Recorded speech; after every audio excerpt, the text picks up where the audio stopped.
Hey everybody, just a quick reminder that next week, literally a week from this second, we will be doing the Twitter takedown. I will be live on the Twitch channel right at midnight. Adam and Scott will be joining me by noon, if not a little bit earlier, depending on it, when they're awake and ready to go.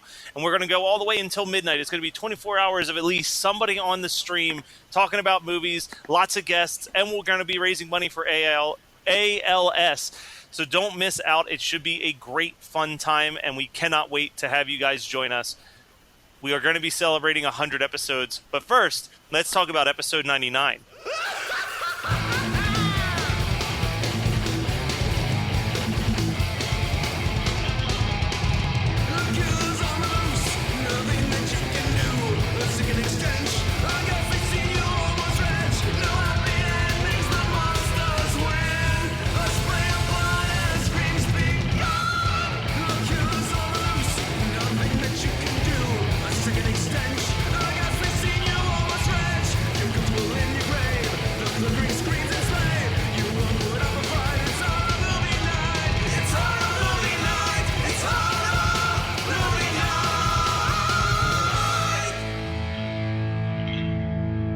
This week, we're on a tit patrol at Horror Movie Night. We're snapping Polaroids and spooking bitches.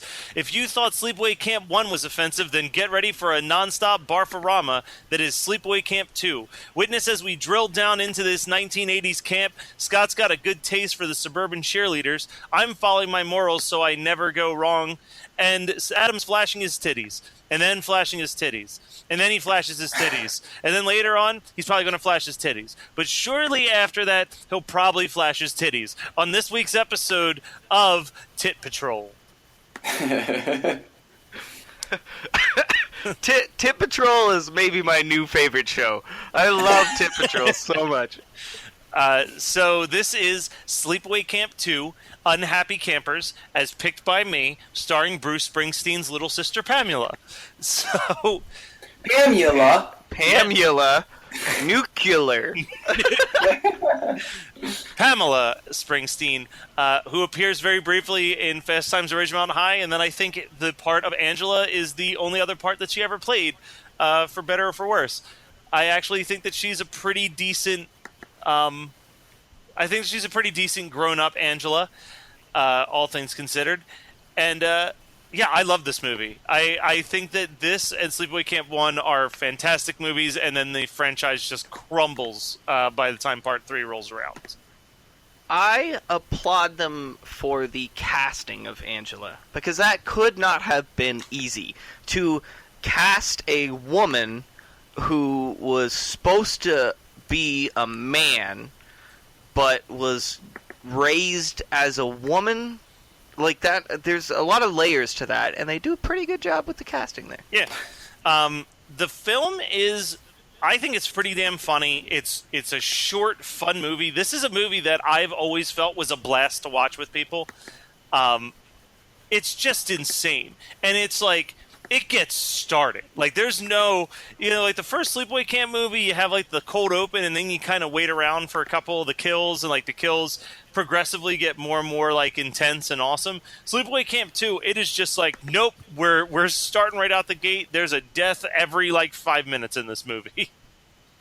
Yeah, but none of the deaths are particularly good deaths. Well, I'm sorry that no one gets a curling iron up their hoo-ha in this one, Adam. I'm sorry too, Scott. I'm pretty sorry that doesn't happen.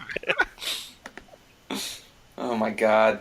No, well, this movie... I mean, what is the most memorable death? Probably the shoving... Well, the most memorable death or the most memorable line. Because there's a death that I think is pretty memorable, and then there's a quote post the death that is pretty memorable. Okay, let's pretend like the outhouse death doesn't exist, because I don't want to talk about it. I don't want to think about it. It's fucking gross. It is. It would have been...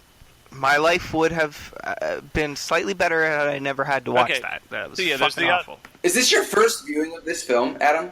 Every movie we watch is my first viewing. So the thing that I was going to say is the big element of this movie that I think is fucking hysterical, and it's one of my favorite. It's one of the movie quotes that me and my friends use all the time. is towards the end of the movie when she decapitates the survivor girl's boyfriend's head, and she's trying to cheer her up, and then she just goes, "Hey, look who's on TV!" And it's just the dude's head shoved into the television set. Yeah, actually, that is pretty solid. So my first note is more like mullet camp, because every dude and some of the women in this movie have mullets. Like, it is harkens back to a much simpler time. TC, man. Fucking TC. He's you mean Kmart yeah. Swayze? Yeah. You want to hear my first note? Is it about how awesome the soundtrack is? My first note is, I'm fucking pissed. My parents paid taxes for that. Oh yeah. Oh man. So we get through that discussion at the beginning. The transphobia in this film is actually at least 2 times stronger in this one than in the entire first film. Just the beginning discussion right there is so incredibly transphobic. He's like, she, him, they don't know what she is, or something like that. And then he's like, and you know what? She got a sex change for free, and that's like my parents paid for it. Jesus Christ! I mean, like, this movie would never get made now, thankfully. Like, it's a nice little time capsule. I can't imagine anyone actually getting like offended or angry about this because it's just so fucking ignorant. Like it just doesn't know any better, you know? It's just so stupid. So I'm gonna say something that I think is kind of a weird thing to say, but I want to jump back real quick to the casting of Angela. I think there's something to be said about the casting of that character because they do a really good job of, in her performance, which, like, this, it's the same thing I could say about the girl who played Angela in the first Sleepaway Camp, is you know that she's a killer, you know that she's a bad person, but there's, like, this childlike innocence in everything that she says and does that makes you, like, kind of okay with a lot of it, where you're just like, she's just trying to, like, get rid of people who are being shitty people, like it. Sorry, Matt, I have to disagree with you. No, I don't ever feel like she's an okay person. She's a mass murderer. Yeah, in this movie in particular, what she's doing is not justified. It's not okay. It's you know, she's a serial killer. She wants to do it. She wants to do it. She wants to kill these people. She's not doing it because she has to or because of some sort of sense of morals or something. She wants to kill people. She's into it. And she's super mean, too. Like, when she kills people, she slut-shames every girl that she kills in this fucking movie. Oh, yeah. You realize that, I like right? that as the movie goes on, she, like... she's trying to find the moralistic reason, and as the movie goes on, it gets, like, more and more... like of a stretch where like it starts off with like the slut shaming or like the bullying and stuff like that, but then eventually it's just like, well, you were going to tattletale or like you were smoking a cigarette. Like the barometer of her morality just kind of fucking crumbles as the movie continues. I was going to save this for later, but we're already kind of jumping into it. Her relationship with Molly, like the other, you know, the survivor girl of the movie. Well, not really. I mean, whatever. She gets a yeehaw howdy at the end of the movie. Does that mean she dies? I had no idea. But that, if you had taken that and sort of dived into it and made it a little bit more complex and a little bit deeper, like she seems to be in love with Molly a little bit. Like it's very, very strange. Yeah, she sees her as sort of like idyllic and you know, angelic, right? So she doesn't want to kill her. She absolutely goes out of her way not to you know, kill her, trying not to kill her.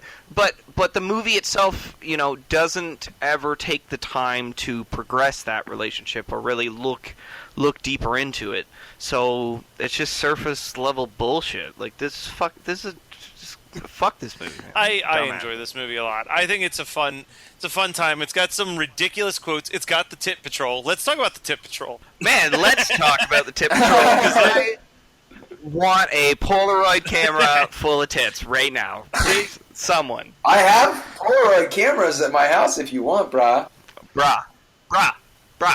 This one goes out to you, brah. They have so many great one-liners in this movie. Those two kids are the best part in this film. My favorite lines include "Party hats, 10 o'clock." Yes, I have that note too. I also wrote that down. Since when does anyone call tits party hats? What the fuck is that? Why? I know at least one person who's going to start. You also know one person that has been using that term for quite some time. It's me. I know of 3 grown men that are going to make that happen. I know 3 grown men that are never going to see another pair of tits again. Not if we keep calling them party hats. The other delivery that I think is hysterical is when Angela finds them with the Polaroids, and she's going through the pictures, and then she just runs off to tell, rat him out the TC, and the one kid... Oh, and he leans into the other guy and he goes, "Hey, was Angela in those pictures?" The guy goes, "Yeah." He goes, shit. It's so good. But was Angela in those pictures? We never she's see. Taking off her, yes, you do. She's taking off her top, but she's still wearing a bra. Does she have breasts in the movie? Or? Well, I mean, Bruce Springsteen's cousin has breasts, and she... I know she has breasts, but I mean the character of Angela. Does Angela got a sex change on, and my parents' taxes paid for it. It's the worst day ever. I didn't know that I was actually supposed to legitimately believe those kids sitting around a campfire shooting shit. Let's just believe let's take everything that happens in this movie at face value, because that's the only way that we can go through this film and discuss it. Let's just not try to read anything into the concept of this film, because it's called Sleepaway Camp 2: Unhappy Campers. So the tongue gag. I want to talk about the tongue kill, because that's not. Why would that kill somebody? Like cutting out their tongue.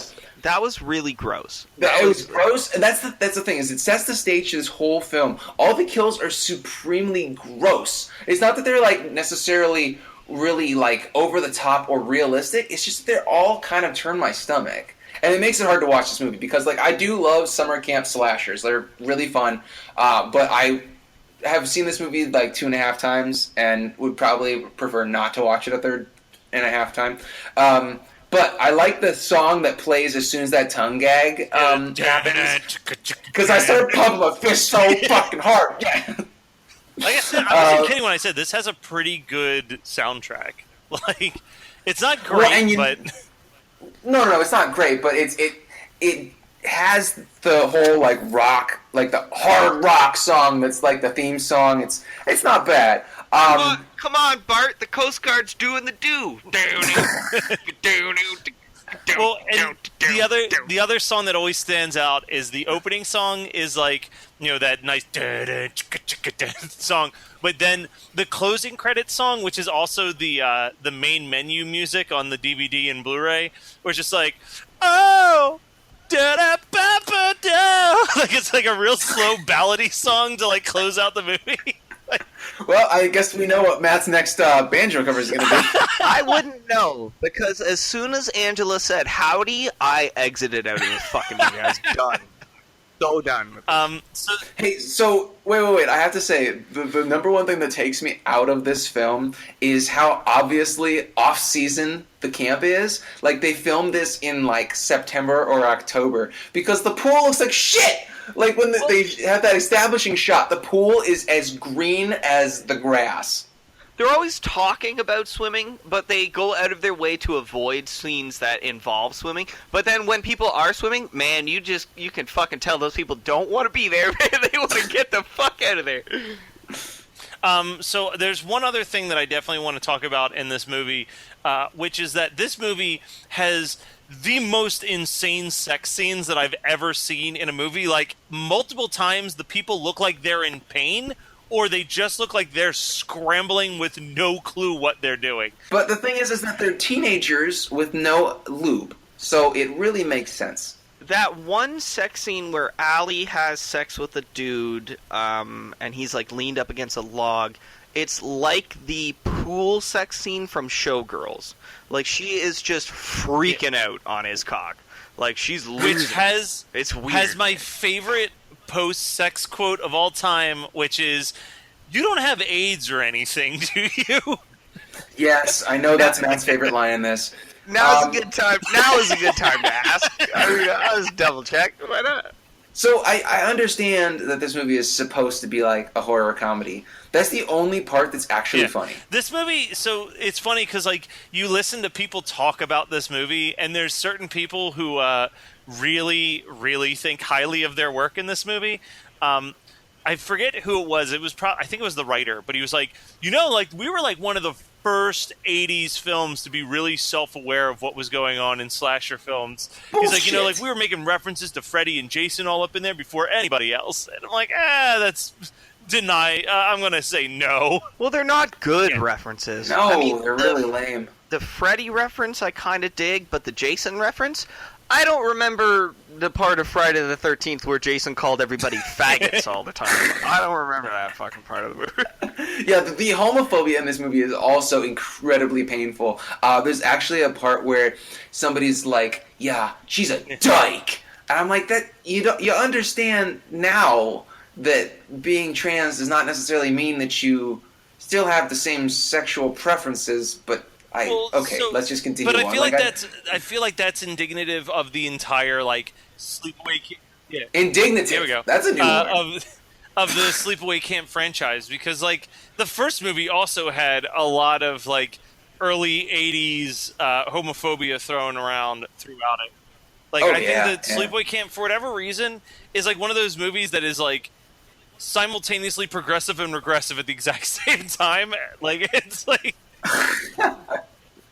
Can I use my position of like having a far-reaching like audience of people to ask a question here? And Matt, feel free to cut this out if you want to. But I know that men have somewhat fragile like masculinity and stuff. So being called a faggot or like getting accused of being gay is like a real insult. I mean, at least at that age, like camper age, right?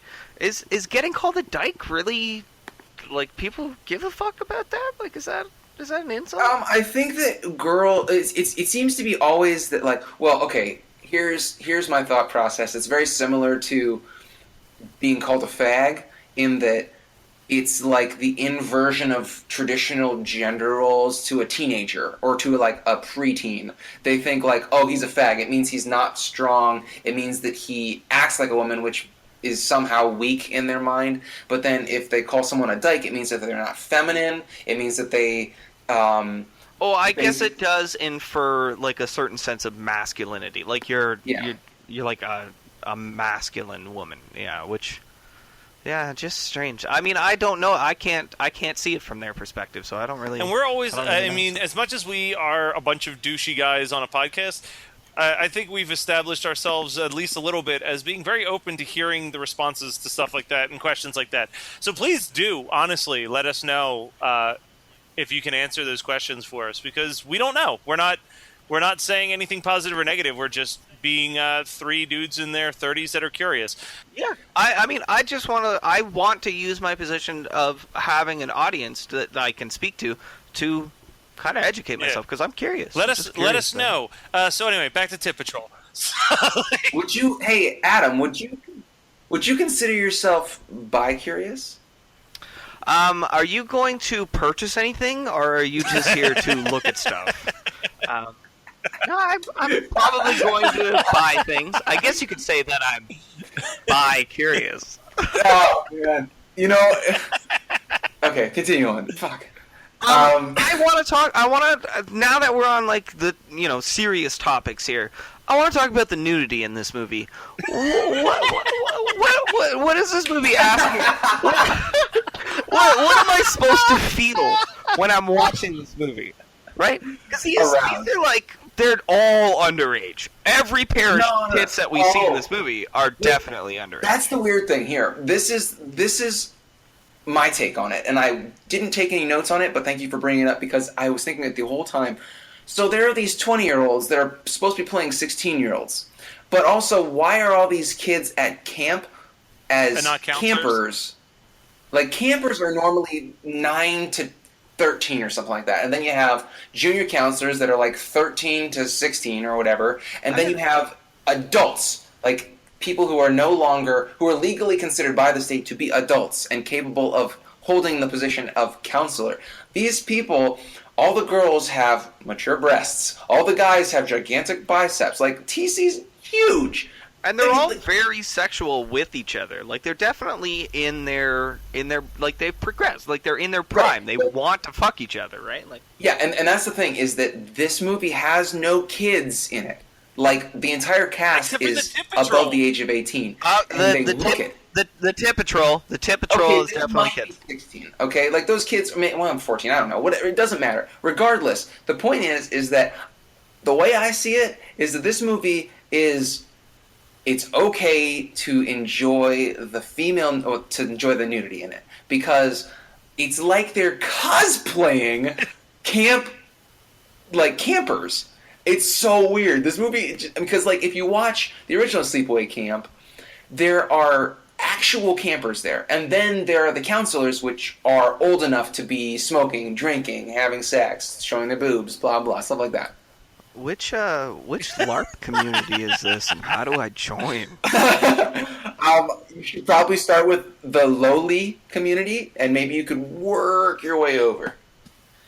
Yeah, you're not even allowed to Google teen porn in Canada, so I'm probably gonna just not look up lolly fucking porn. Yeah, it's fucking weird. Anyways, man, we got off track. What's up with Sleepaway Camp 2? Yeah, let me bring you back in with my favorite quote, aside from the "you don't have AIDS" or anything.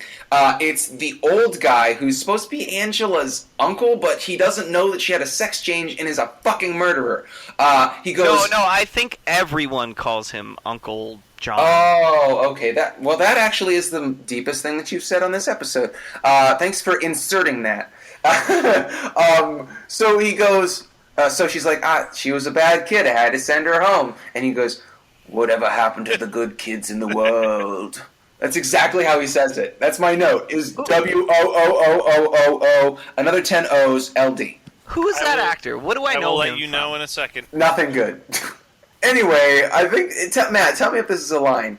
Yeah, Allie, we're going to take your advice on moderation. That's a line from this film, right? Because it's talking to one of the it's Allie is the bitchy girl who says you don't have AIDS or anything. She says, like, you shouldn't be high all the time, and then somebody is like, yeah, we're going to take your advice in moderation. And the shit sisters. The shit sisters. Yes, the shit sisters. Man, that's so depressing. But I think that the person who says that is either the guy who becomes Molly's boyfriend or Kmart Lisa Turtle. Uncle John, Adam, I know why you know him. He's one of the Germans in Puppet Master 3, Toulon's Revenge. The fucking general that's in the tub that's getting scrubbed by all the naked bitches. Yes. Fuck yes. Man, it's Adam subconsciously knew that it was a Nazi character. That's why he said the thing about Nazis a minute ago. Man, it's fucking all tying together for me. This is maybe the best episode that we've ever done, guys. All right, so there's one other thing that's worth pointing out, is that not only... So we did talk about how Bruce Springsteen's younger sister is Angela. No, it's his cousin, isn't it? No, it's his younger sister. Oh, shit. Okay, sorry. But there's someone else's little sister that's in this movie. Molly is played by Renee Estevez, Charlie Sheen and Emilio's younger sister. Emilio!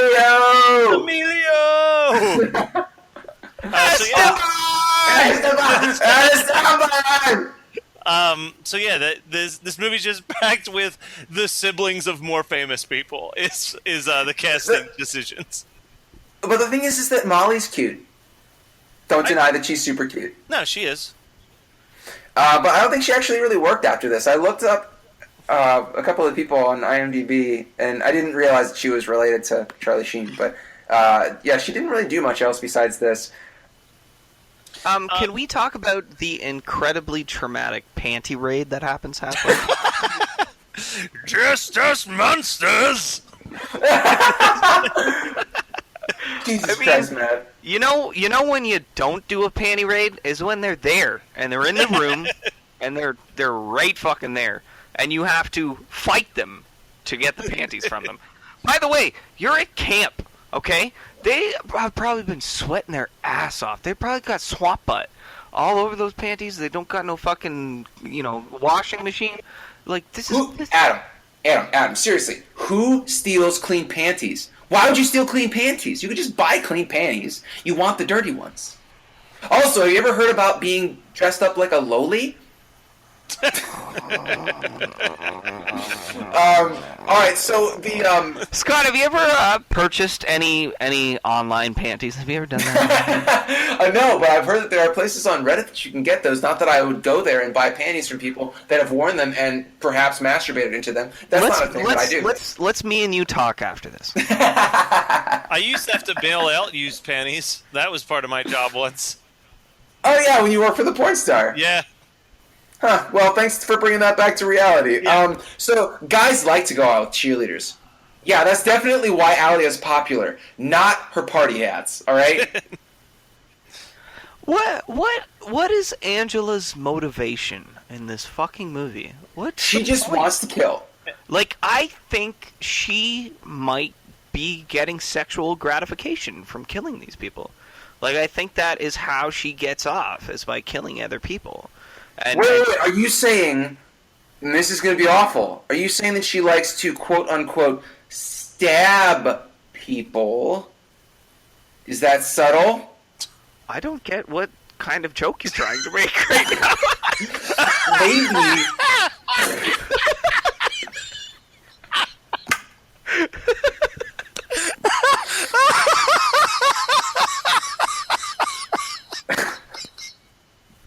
I'm still here. I'm trying. You want to explain it? I'm not going to explain it. No? Oh, you fucking leaving me? Okay. I'm being serious though. I think Angela has like such fucked up morals, and like her upbringing was so like backwards and fucked up that she kills people for sexual gratification. I think that's what she's into. I wouldn't be surprised. Like, am I way off base here? Like, I think like that's the kind of vibe that I was getting. Howdy, folks. I don't know. Let's let that marinate a little bit, and let's get to the arts and crafts scene, because the background music is legitimately Teenage Mutant Ninja Turtles. That's like it's the theme song from Teenage Mutant Ninja Turtles. From the cartoon. Excuse me, you're misremembering what the theme song from Teenage Mutant. It went, go ninja, go! I just did the hand movements for that, by the way. And then we have the campout scene where Kmart Lisa Turtle gets to be the mouthpiece for the writer's casual racism. Here it is, word for word. Turn that song up. You know, you got good taste for white suburban cheerleader. Jesus Christ, man. But the most brutal kill of this movie, like the most legitimately like gruesome kill, might be the Freddy throat slit. When she comes up and she like slashes his face with the Freddy glove, right? Is that, and then he's like splurting blood out of his throat. They linger on it. They linger on it for maybe a little bit too long, because it definitely like that's my problem with a lot of the kills in this movie, is that they're realistic and they linger. Like it makes me uncomfortable watching a lot of these fucking kills. Yeah, and then I mean, but I know that we've talked a lot about how brutal some of the kills are in this film. Let's talk about the most brutal scene, which is where Allie rides a dude, she comes, and then she just is done. He doesn't get to finish. Yeah, I mean, did he come? I have no idea if he did or not. No, I mean, he looks like he's having a really bad day. I mean, you know, number one in relationships is communication, Scott. You gotta let people. If you didn't get to come, then maybe you should have said something. I also just want to say that Diddy Kong was my favorite character to play in Mario Kart. Hey, did you guys ever play N64's Diddy Kong Racing? Wow. So that's Sleepaway Camp 2. What did you guys watch this week? As is customary, I will start by saying that Megan and I watched Coraline again. Yeah. We've seen it before, but that movie is awesome and pretty disturbing. I mean, it's very entertaining to watch. I love it, but it's like pretty dark. I really like that movie. I think it definitely has some of the most impressive stop motion that I've seen in years. But it's great. You know what? It also just feels. My only problem with it is like I feel like stop motion movies are like the few films that can really get away with being fairly short, and that one feels long. Like, it doesn't feel like a quick breeze the way that a lot of the other ones. Yeah, but I like the world that it sets up, and I like the circus and everything. Like I could watch an additional 40 minutes of that movie. That movie's fucking great. The best part is when she comes to the other to the other side for the first time and meets the other dad, and he sings her the little song. Yeah. Charming as shit. So I would say that I watched. I've been in the middle of moving, so I haven't actually gotten as much time to really sit down and watch as much stuff as I would like to. I have been getting caught up on the Goldbergs. I'm almost all caught up on that, but I did finally sit down and watch Moana because I've been hanging out with friends and their children, and that movie was a delight. It was actually really fun, really well done. The songs are incredibly catchy. Probably some of the best songs that have ever appeared in a Disney movie. Probably in no small part to the fact that the guy who wrote Hamilton wrote all the music. Whoa! But yeah, highly recommend Moana if you're even remotely into Disney animation film. Oh, nice. All right. I don't really have anything for what did I watch this week. I want you guys to go ahead and take a guess what the quote on the Terminator Wikia is this month. Come with me if you want to live. Yeah, it still is. I think whoever is in charge of this Wikia stopped updating it a long time ago. Dude, he's probably watching your fucking the view count go up from you checking it daily. Just like, maybe I should change the quote. No. If we can, rally together as a community to get him to change this fucking quote from the most obvious line of the goddamn movie, I would really, I'd die happy. I would be very much appreciative of it. That's my contribution. Go ahead and close it out. So that was Sleepaway Camp 2, Unhappy Campers from 1988. We will be discussing another movie in about a week. And that episode's going to be episode 100, so that's pretty exciting. And we're going to be doing the Twitter takedown that same day. So you better tune in, have a good time, and enjoy episode 100, because we're going to fucking kill it, because that's what we do, day in and day out. 2 years in this bitch. Yeah, come back next week. We got more shit. Peace. Wow.